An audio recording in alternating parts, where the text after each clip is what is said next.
శ్రీమాత్రే నమ. జయ గురు దత్తాత్రేయ నమ. ఈ వీడియోలో మనం వృషభ రాశి వారికి జూలై 20వ తారీఖు నుంచి 26వ తారీఖు మధ్యలో జరగబోయే వార ఫలాలు పరిశీలించినప్పుడు ఇంచుమించుగా ఈ వారం అంతా కూడా రాశి అందే శుక్రగ్రహ సంచారం వల్ల మీలో ఉన్నటువంటి ఆకర్షణ టాలెంట్ పెరుగుతుంది. మీరు చేసే ప్రయత్నాలకి ఇతరుల సహాయ సహకారాలు చాలా వరకు లభించే అవకాశం ఉంది. ఏదైనా మీరు ఒక కళారంగంలో కానీ సినిమా టీవీ మీడియా రంగంలో ఉన్న వాళ్ళకి ఒక గొప్ప గుర్తింపు రావడం జరుగుతూ ఉంటుంది. అలాగే మిమ్మల్ని బేస్ చేసుకొని చాలామంది అభివృద్ధి చెందే ప్రయత్నంలో మీ చుట్టూ కూడా ఈ ఆర్థిక పరంగా మిమ్మల్ని ఇంప్రూవ్ చేసే ప్రయత్నం అది జరుగుతూ ఉంటుంది. అంటే గతంలో ఎవరైతే మీ నుంచి లాభం పొందారో వారు మళ్ళా తిరిగి మీ ద్వారా లాభం పొందాలని ఆశించడంలో మీరు ఒక కన్స్ట్రక్షన్ రంగంలో ఉన్న సినిమా రంగం మీడియా రంగంలో ఉన్న మీకు ఈ సమయంలో ఆర్థికపరమైనటువంటి సహకారం లభిస్తూ ఉంటుంది. తద్వారా మీ యొక్క ఆలోచనలు 10 మందికి ఉపయోగపడుతూ మీతో పాటు వారిని కూడా ధనవంతులుగా మార్చడానికి అవకాశం ఉంటుంది.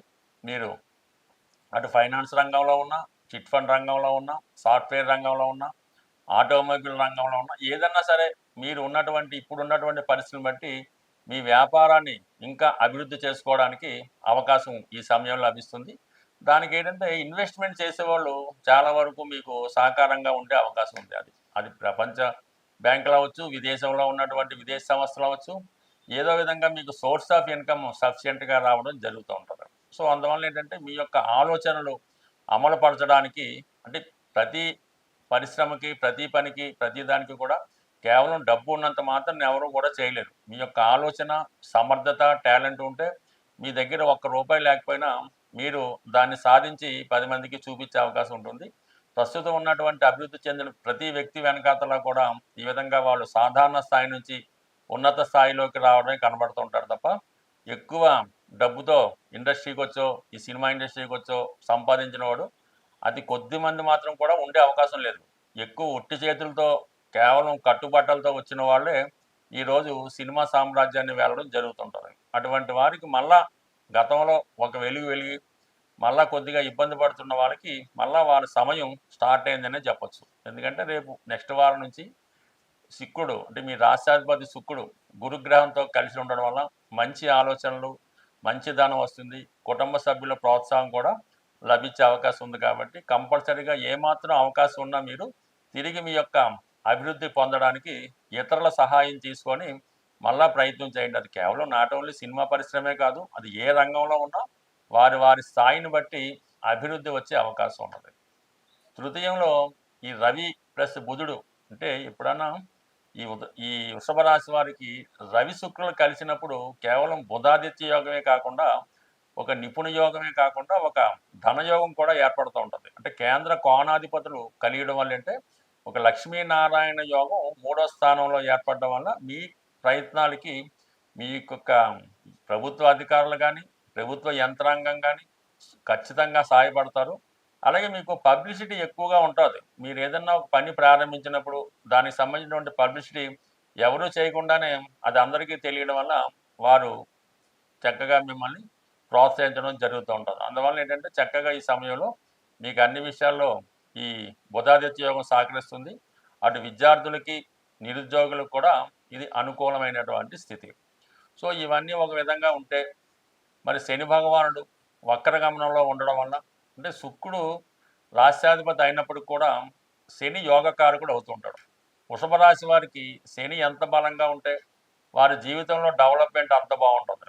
శని భగవానుడు వృత్తి విషయాల్లో కాకుండా అటు పర్సనల్ విషయాలు, వివాహ సంబంధించిన విషయాలు, వ్యక్తిగత అలవాట్లు ఇవన్నీ కూడా శనిని బట్టి ఆధారపడి ఉంటాయి.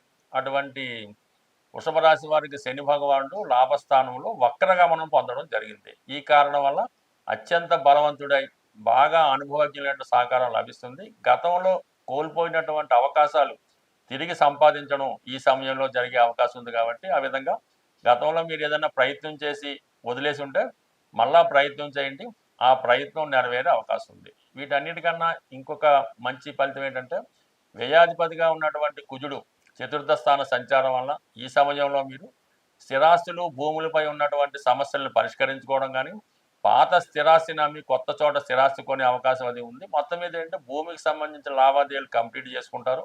అయితే ఈ సమయంలో మీ యొక్క కుటుంబంలో ఒక వ్యక్తికి, అంటే అది స్త్రీలు కావచ్చు, మదర్ కావచ్చు, ఫాదర్ కావచ్చు, ఒకరి యొక్క అనారోగ్య కారణం వల్ల కొంత శ్రమ పడవలసి ఉంటుంది. అయితే ఆందోళన పడవలసిన అయితే పని లేదు.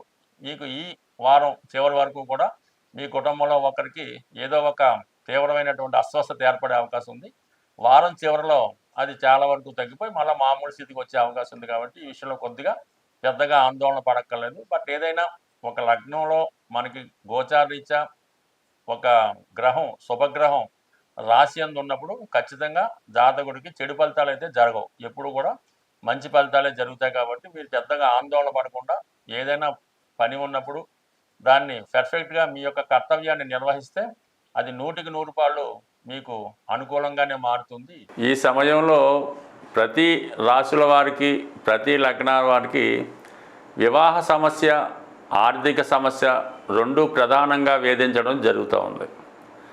కొన్నిసార్లు ఇతర మతస్థులు కూడా మన మీద నమ్మకంతో వారి యొక్క సమస్యకి ఏదైనా పరిహారం చెప్పమని అడగడం జరుగుతుంది. ఇప్పుడు ఈ పరిహారం అన్ని మతాల వారు ఆశించడం వల్ల, చేయడం వల్ల వారికి వివాహం అన్నది తొందరగా జరిగే అవకాశం ఉన్నది.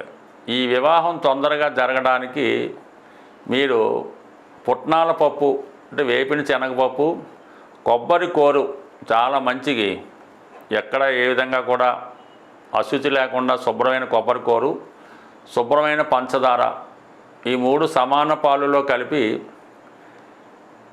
ఒక మంగళవారం రోజు, లేదైతే మీ యొక్క నక్షత్రానికి సాధన తార వచ్చే రోజు, లేదైతే అష్టమి నాడు ఈ ప్రక్రియ తయారు చేసి ఎంబట్నే ముస్లిం సోదరులు అయితే ఏదైనా ఒక దర్గాలో అక్కడ ఉన్నటువంటి భక్తులకి పంచవలసి ఉంటుంది.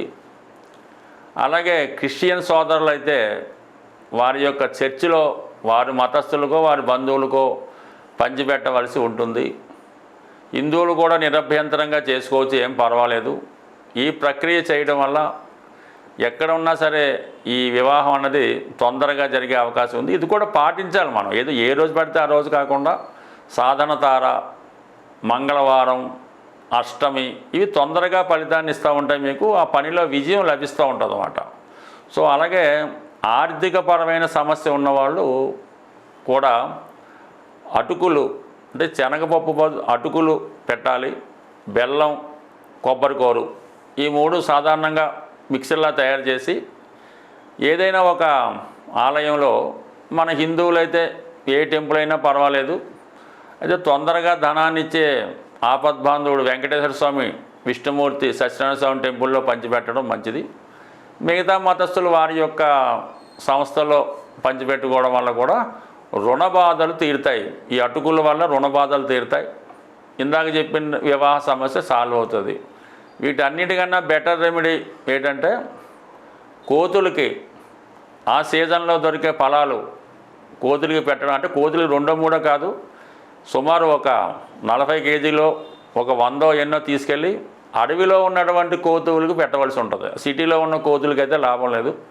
అది కూడా ఇటువంటి తారాబలం అది చూసుకొని పెట్టడం వల్ల అటు వివాహ సమస్యకి, ఆర్థిక సమస్యకి, భార్యాభర్తల మధ్య గొడవకి, సొంత గృహ లాభానికి కూడా ఈ కోతులకు ఆహారం పెట్టడం వల్ల చాలా శీఘ్రంగా ఆ ఫలితం రావడం జరుగుతూ ఉంటుంది. బట్ ఏ ప్రయత్నం అన్నా, ఏ రెమెడీ అయినా నమ్మకం, విశ్వాసం ఇంపార్టెంటు. ఏదో ఒక్కసారి చేస్తే మాత్రం ఆ ఫలితం ఎట్టి పరిస్థితుల్లో కూడా జరగదు. కనీసం ఒక 8 సార్లు ప్రయత్నం చేస్తే ఆ ఫలితం దక్కుతూ ఉంటుంది. ఏదో ఒకసారి చేసి మధ్యలో గ్యాప్ వచ్చి మళ్ళీ ఎప్పుడో చేస్తే కృతాశ్రమ. నమ్మకంతో, విశ్వాసంతో చేస్తేనే పరిహారం ఫలిస్తుంది తప్ప ఏదో చేయమన్నారని చేస్తే మాత్రం దానివల్ల టైం వేస్టు, మనీ వేస్టు. స్వస్తి.